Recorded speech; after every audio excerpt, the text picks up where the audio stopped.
So guys हम अभी problem set 4A का क्वेश्चन नंबर 9 स्टार्ट करने जा रहे हैं, जो कि इंपॉर्टेंट क्वेश्चन है, स्टार क्वेश्चन है। प्रॉब्लम सेट 4A का 9th क्वेश्चन, ठीक है। So without wasting any time हम लोग स्टार्ट करने जा रहे हैं। Anna party supplied vacuum cleaner to a shopkeeper in Vasai for the taxable value of ₹40,000। मतलब एक अन्ना पार्टी है जो थाने से बिलोंग करते हैं, वो सप्लाई कर रहे हैं वैक्यूम क्लीनर किसी शॉपकीपर को, जो कि कहाँ पर है, वसई के अंदर है, मुंबई में, for the taxable value of ₹40,000। तो टैक्सेबल वैल्यू कितनी है सर, 14,000। तो हम सबसे पहले लिखेंगे सॉल्यूशन, टैक्सेबल वैल्यू कितनी है, taxable value is equal to ₹14,000। 14,000 का टैक्सेबल वैल्यू है and rate of GST 28%, rate of GST 28%। Okay, shopkeeper sold it to the customer at the same GST rate. Shopkeeper फिर से सेल कर रहा है किसको, कस्टमर को। मतलब यहाँ पर अपन ट्रेडिंग चेन बना सकते हैं इस तरीके से। सबसे पहले कौन है, अन्ना पाटिल जी है, राइट। कौन है सबसे पहले, अन्ना पाटिल। अन्ना पाटिल जी किसको सेल कर रहे हैं, शॉपकीपर को। किसको सेल कर रहे हैं, शॉपकीपर को। और शॉपकीपर सेल कर रहा है किसी कस्टमर को, ठीक है। अन्ना पाटिल जी शॉपकीपर को सेल करेंगे, शॉपकीपर किसको सेल करेंगे, कस्टमर को सेल करेंगे। तो अन्ना पाटिल जब सेल करेंगे तो तब टैक्सेबल वैल्यू कितनी रहेगी, 14,000। और जब शॉपकीपर कस्टमर को सेल करेंगे तब टैक्सेबल वैल्यू कितनी रहेगी, बोल रहे हैं 16,800 रहेगी। ओके, तो ये हो गई माय डियर फ्रेंड हमारी ट्रेडिंग चेन। तो सबसे पहले क्वेश्चन को समझना है तो पहले ट्रेडिंग चेन को समझना पड़ेगा। अन्ना पाटिल जी 14,000 में सेल कर रहे हैं किसको, शॉपकीपर को, वैक्यूम क्लीनर। और फिर शॉपकीपर कितने में सेल कर रहे हैं, 16,800 में। तो ये हमारी क्या होगी, टैक्सेबल वैल्यू होगी। ये भी हमारी क्या होगी, टैक्सेबल वैल्यू होगी। तो सबसे पहले उसने क्या किया, taxable value 14,000, rate of GST 28%।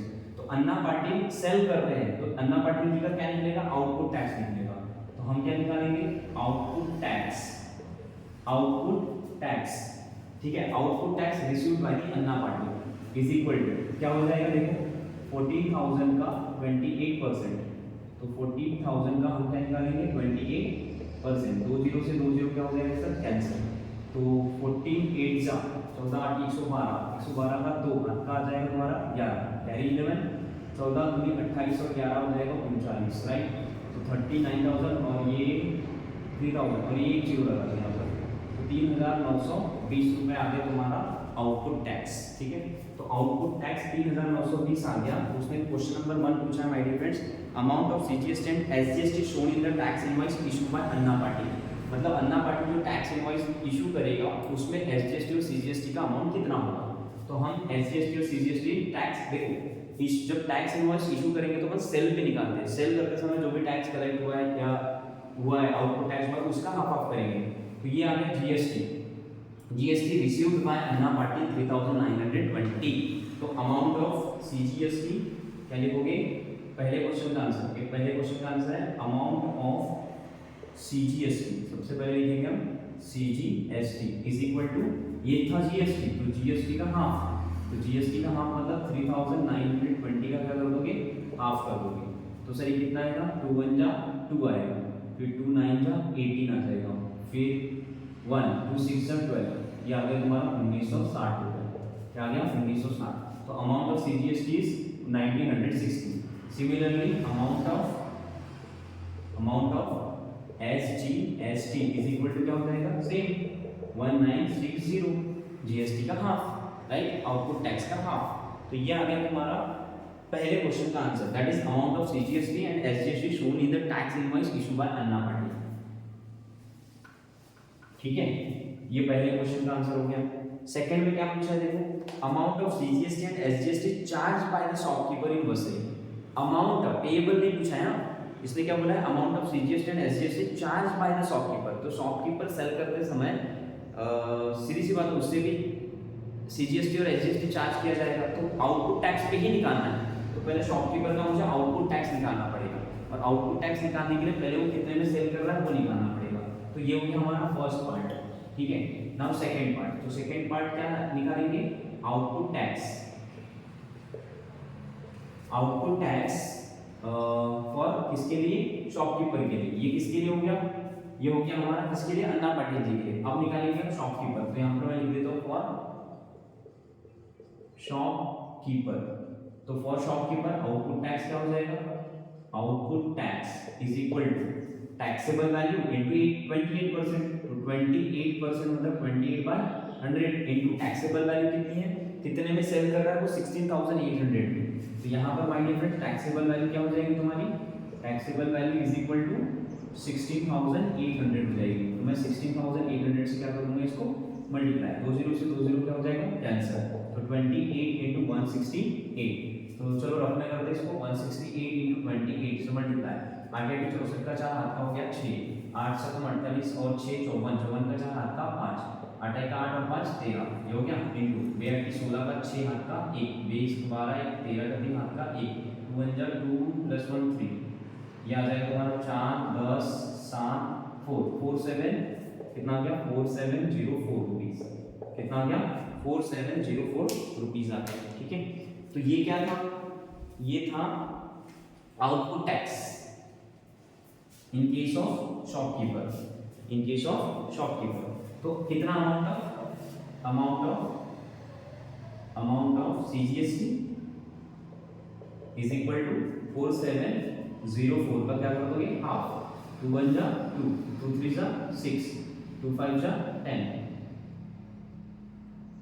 2 2 जा 4 आएगा, सॉरी 2 2 जा 4, फिर 2 3 जा 6, ठीक है 1 बचेगा, 2 5 जा 10 और 2 2 जा 4। तो माय डियर फ्रेंड इस तरीके से आया तुम्हारा 2352 rupees amount of CGST. Similarly amount of क्या निकालोगे एसजीएसटी, तो amount of SGST is also same, that is 2352। तो ये हो गया हमारा सेकंड सेक्शन। अब हमको निकालना है थर्ड क्वेश्चन का आंसर। ये हो गया amount of CGST SGST charge by the shopkeeper in Vasai, कितना चार्ज होगा 2352 सीजीएसटी और एसजीएसटी।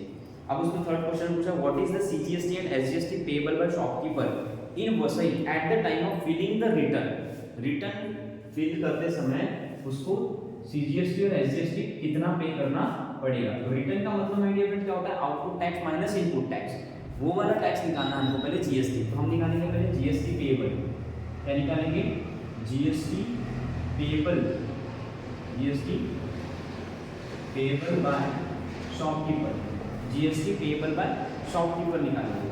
तो GST payable by shopkeeper is equal to क्या हो जाएगा output tax minus input tax. तो आउटपुट टैक्स कितना है इसका, आउटपुट टैक्स हमने अभी निकाला था 4704। तो वी हैव पहले लिख देंगे हम, we have output tax is equal to ₹4704 है ना। और इनपुट टैक्स कितना है, मतलब जब शॉपकीपर ने कोई चीज परचेस करी थी, मतलब ये चीज परचेस करी थी वैक्यूम क्लीनर, तो उस समय उसने कितना पे किया था टैक्स, वो होगा उसका इनपुट टैक्स। तो जितना अन्ना पाटिल ने रिसीव किया था वही उसके लिए क्या रह जाएगा इनपुट टैक्स हो जाएगा, मतलब collected tax is nothing but input tax for shopkeeper. तो इनपुट टैक्स कितना था 3920, तो यहाँ पर आ जाएगा तुम्हारा ITC, therefore ITC is equal to 3920 rupees. देखो मैं कैसे लिख रहा हूँ, फिर से एक बार रिपीट कर देता हूँ। 3920 रुपए ये किसने पे किया था, शॉपकीपर ने पे किया था अन्ना पाटिल को, जब अन्ना पाटिल ने बेचा था उसको, राइट। तो उस समय का मतलब जो रिसीव्ड टैक्स रहेगा किसके लिए, अन्ना पाटिल के लिए, वही पेड टैक्स रहेगा किसके लिए, शॉपकीपर के लिए। तो ये चीज हमेशा याद रखना। 3920 रुपए क्या बन जाएगा आईटीसी बन जाएगा किसके लिए, शॉपकीपर के लिए। तो देयरफॉर उसके लिए जीएसटी क्या निकल जाएगा, GST payable is equal to क्या हो जाएगा 4704 माइनस 3920। तो 4704 में से 3920 माइनस करो, 4 में से 0 गया सर 4 ही बचेगा, 0 में से 2 जाता है, 10 में से 2 गया 8 हो गया, फिर यहाँ पर आ जाएगा तुम्हारा 6 में से 9 16 में से 9 गया तुम्हारा 7 आ गया, और फिर 4 में से आ गया 0 हो गया। तो 784 मतलब 784 रुपीस ये तुम्हारा जीएसटी पेएबल निकल गया। लेकिन उसने पूछा था कि what is the CGST and SGST payable by the shopkeeper at the time of filing return. तो हमें निकालना है at the time of filing return CGST और SGST. So therefore CGST is equal to 784 का हाफ हो जाएगा, 784 का half कर दो, तो 2 3 जा 6, 2 9 जा 18, 2 2 जा 4, 392। Therefore SGST will be equals to SGST कितना हो जाएगा सेम, दैट इज 392। तो माय डियर फ्रेंड्स ये आ गया तुम्हारा CGST and SGST payable by shopkeeper that is 392 rupees. ठीक है, तो माय डियर फ्रेंड इस तरीके से हमारा थर्ड सेक्शन था ये। तो आई होप आप लोग को समझ में आया होगा, अगर नहीं आया होगा तो एक बार रिपीट करके